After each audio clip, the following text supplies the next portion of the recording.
Last week was the Big 1010 event, and there are still a whole lot of questions swirling about what the car is, what it isn't, what it can be, and what it can't. That's why I've got someone here who was actually at the event himself. It is Herbert from Brighter, our man on the ground, as it were. And I'm so excited you're here. I'm Brian. Welcome to Futuraza.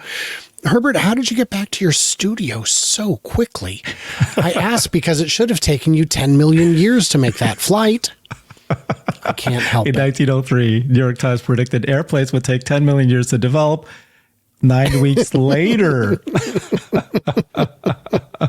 So it's going to take it's going to take 10 million years before cyber cabs are going to be on the streets and you're going to get robotaxi rides. I do still periodically see people saying it'll be 100 years before cars are self-driving. And I think, my goodness, you would have fit in great among the Amish. I don't know. So you were there. Here's some proof. I was there. And, I was there. You're touching it. I had 2 rides, one on a Model Y and then another one here when we actually got into an actual cyber cab. This is Tesla Synopsis, Ken, and he and I took these rides together. Boy, I'll tell you, just, if me telling you, why don't you show that us getting into the car? Play that little video up. So, I was not filming a lot. I was really trying to just, experience the thing, get in. But then you'll see me fiddling with my phone. Do you know what I was trying to do there, Brian? You were probably trying to live stream. Yeah, I was trying to get you because you were hosting the live stream. I was trying to dial into your show. But this happened, I think, closer to 11 at night or whatever time it was, but very late. You had already closed down the show. But we got in, and you know what happened was so there I am, kind of like trying to fiddle, trying to get it going. And then I just abandoned it and experienced and enjoyed the ride. So what happened was it was very, very busy. Obviously, everybody kind of rushed as soon as the event happened to try to get in. They gave you these badges, and the badges tell you what time you're supposed to get in on your ride. And I was in Group C, started at 9 o'clock, which is right in the middle, like not too late, not the early ones. But as soon as we got up to the front, it happened that in the station we were at, it was mostly Model Ys. And we didn't want to do that. And the guy was pretty nice. He let us stand there in the front and letting other people who were okay with taking a Model Y to come ahead of us. And he just said, just get in. And then there will be other stations further down the line that you can get out and there'll be less people. And so we did get the Model Y. We drove around. And then when we saw this station here, there was less people. And so it was around 10 plus already by the time we got into this one. So the rides themselves were amazing, Brian, just amazing, amazing. As you'll know, the Ashok Goswami pointed out later, 1,600 trips were made, 50 cars, right? 19 of them were cybercabs and the others were Model Ys. Both rides were flawless. What I was really, really shocked with, couldn't believe that they even did this, was they had 2,000 attendees in this event. You would think that if you were going to do this, you're going to cordon off the actual ride, right? You would have actors on the sidewalks, but they would be instructed never to cross the street, never put themselves in harm's way. You would have everything staged and choreographed. That is not what happened. No. They let all 2,000 attendees walk wherever you want to walk, cross the street whenever you want to cross the street. They had bikers, a bunch of employees riding their bikes just to show it off, make it look really cool, lights on the wheels. They had a bunch of ATVs, these cyber ATVs. I couldn't believe it. They're driving all over the place. So the car, you would say, I want to go from one location to the New York City location, and it will take you there. And as you expect, people were crossing. There was a 4-way stop sign, and there was a guy in a golf cart, a security guy. And you know what he did? He drove past the line, and then our car says, "Oh," and he stopped so that if this guy moves forward, it won't get hit. And then he stopped, and then our car moved forward. Very smooth, very clear. And then when we saw this station, and we go, "Oh, look, there's a station there with less people." There wasn't a feature right on the screen that says "Stop the ride now." Mm-hmm. So we said, "Oh, okay." So, it was totally under my control. I could say, stop the ride now. I stopped the ride. We got out of the car, the Model Y, and then we walked to this station so we can get hopefully a ride on this one. The rides were so smooth, Brian. They were so easy to ride in. So, what would happen, right? Your car would come and then you'd go to a station that wasn't your end. That's not where you're parking, but you would go to a station and there's a long lineup, right, of other cars picking up other people. And there's people obviously getting into the car, both sides of the car, right there. This car knew to stop behind the line. Then when it was safe, went around them to go to the next stop for me. So we bypassed the line and it was like perfect. It's exactly what I would have done if I was driving the car. And I was in this car oblivious. I mean, I wouldn't say the word oblivious, meaning I wasn't afraid that there was no driver. Right. It felt natural safer. And normal. And the funny thing, I was just thinking about this recently, is that it's actually safer to get into this RoboTaxi when there's no driver than going into an Uber with a driver in it. There's a person, I don't know who that person is. I don't know if they're going to be a good person or a bad person. I need to be afraid of where their person's taking me. Are they, whatever. But this one was just smooth. We've all been in the car with old Stabby McGee. There are a handful of things from you having been there that I wanted to address. You know Stabby McGee. It's a great person. So the first one is, we now know from some people who were there who actually know better that the panels were indeed not metallic. They were carbon fiber was what Sandy was told. But for the final, they might not be carbon fiber. They might be plastic or something else. Guys, since the days of Saturn having cars that had plastic panels, the technology in plastics has come a significant way. But I want to address the question of, is it too low? Is it too low for most people to effectively use? This seat is below knee height. How was it getting in and out? So it was not like these supercars where it's very difficult to get in and out. I did not even notice, honestly. And the door hole is giant. It's a giant door hole. Yeah, I did not feel like I needed to bend low. I don't know. And I wonder if, I doubt it, right? But it could have suspension. Air suspension. Yeah, Elon talked about how the cyber van, everybody was going, there was a famous guy who did a video, says, that cyber van is just a prototype. You know how I know? It's got tremendously low ground clearance. That's just never going to be roadworthy. Elon actually confirmed later that, no, that cyber van has got, automatic height adjustment. They can adjust it whenever, depending on the road conditions. I don't think this will have that, but no, I don't think there's room to in the front or the back. I think it is, there's not enough room for significant vertical travel because of the shape of both the front end and the back fender, the quarter panel. Yeah. So that's all right. I did talk to Franz, had a chance to speak to him for about 5 minutes, just him and me. And I asked him, why did you choose to go with a two-seater? And he gave the standard answer, which is like 95% of our rides are one or two people.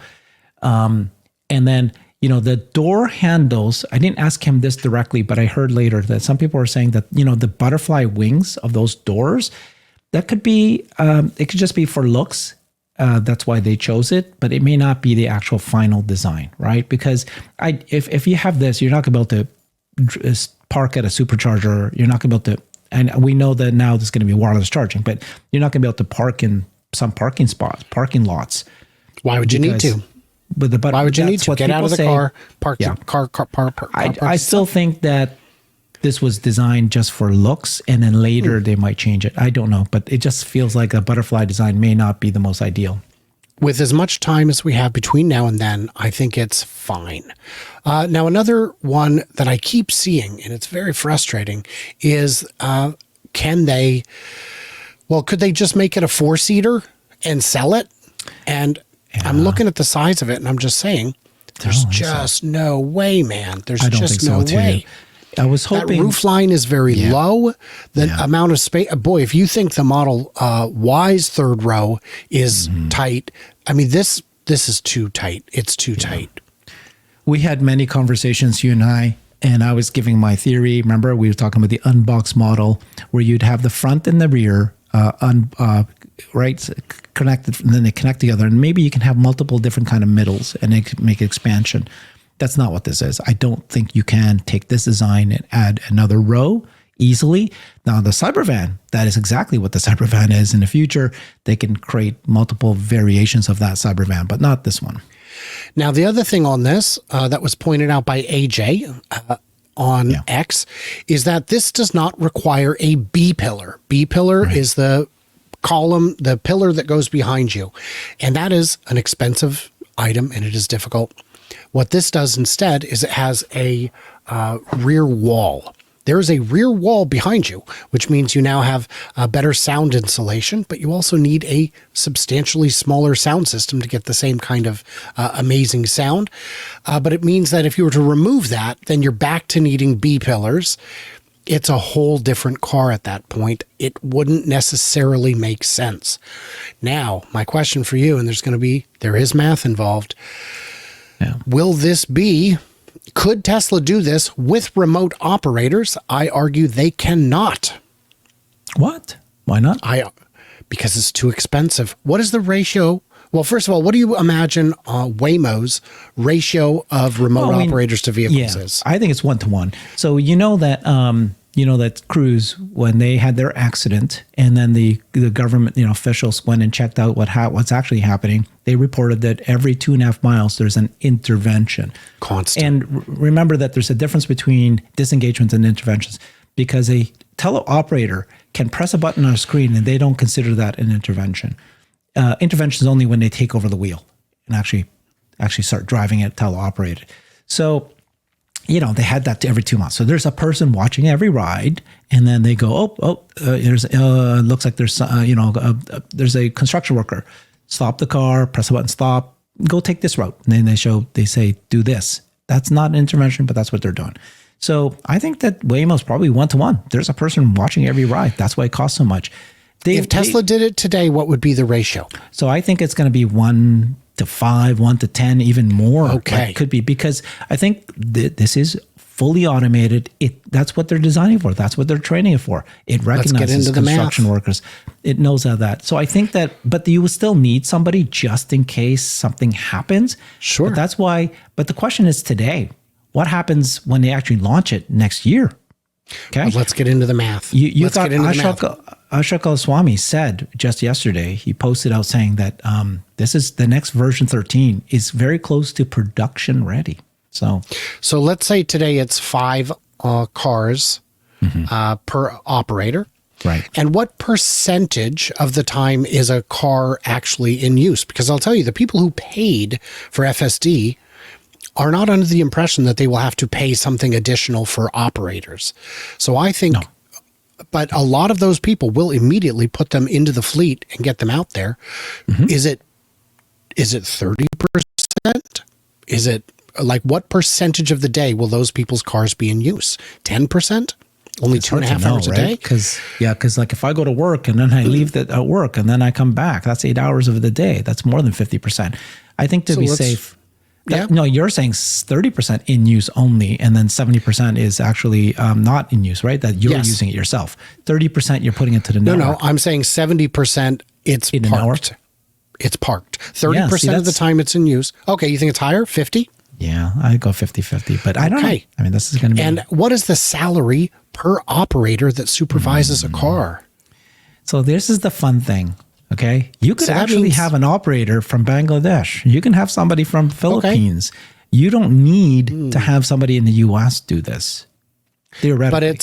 But it's okay, we'll say 10,000, but that only covers 1 shift a day, not 3 shifts, which is what we're doing. So that would still, with 3 shifts, be $3,000 a year that Tesla's paying for supervision on a product they may have sold for only $6,000. Yeah, but this is going to be the first year. And then the second year, they'll get less and less. Remember that we used to have labelers, and then the whole goal was to get rid of the labelers? Sure. Remember when they first rolled out FSD, there was this goal and mission that FSD team had, which is Operation Vacation, which is like to get to the point where all the employees don't need to work anymore because the product is so able to do it on its own, auto labeling, auto driving.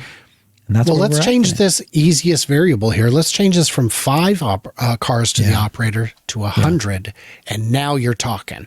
And then you can put this back to 50,000. Even times 3 is only 750, and that's for the first year, not the second. Second year would be less. Third year would be less. So there are possibilities, but the idea that they could just do it today, I think, is premature. Yesterday, my car said what you need to do is go down this road and take a U-turn, because I had turned it on and we needed to go the other direction. And it said, we're going to go down this side street and take a U-turn. And I'm watching it, and it there's not enough room for a U-turn. So it turns sideways, points at the curb, and stops. And that's where we live now, is sideways blocking traffic in an illegal U-turn. And it was very strange. That is, if you're supervising 100 cars, I don't know how long it would take before you catch that mistake. So there's some gaps still, because it was never coded this way in the first place. It wasn't coded to be supervised. It was coded to be autonomous. If they had started out from the beginning, you look at, Elon likes to say, it's not good to optimize a part that you shouldn't have in the first place. Right. And that's what Waymo's doing, is they're optimizing the heck out of an approach that may be completely wrong. So I think Tesla's approach is all or none. Yeah, I agree with you. But to transition to that, you can have teleoperators. He was asked this question at the earnings call, and he said, yeah, if the car goes down a one-way street, ends at a construction, and it gets stuck, maybe we do need somebody to take it out. But I'm less worried about that. Yeah. So another mistake it made yesterday, it was very strange. The navigation said just go straight, and it said, I'm going to turn left. And I put on the blinker, got over into the turn lane, and it turned left. And I said, well, this is an adventure. Where are we going? We're going to just today. Yeah. It's no. But that one was the kind of intervention you'd never notice if you weren't in the car, because it's not safety critical. Nobody was annoyed. We were just along for the ride. We're having fun. And it took us through a hospital parking lot and back out to the street we were on originally. That kind of issue, I don't know why it did that. That's a very strange decision. And it's buried deep in the end-to-end neural net. So I don't know if there's even an answer. But it wasn't designed for it. So I think, guys, in the comments, you can look through the numbers we just had up. You can see what makes sense. But we're going to cover that all in, I'm sure, greater depth soon. But in the meantime, what do we miss? What do we misunderstand? Leave it.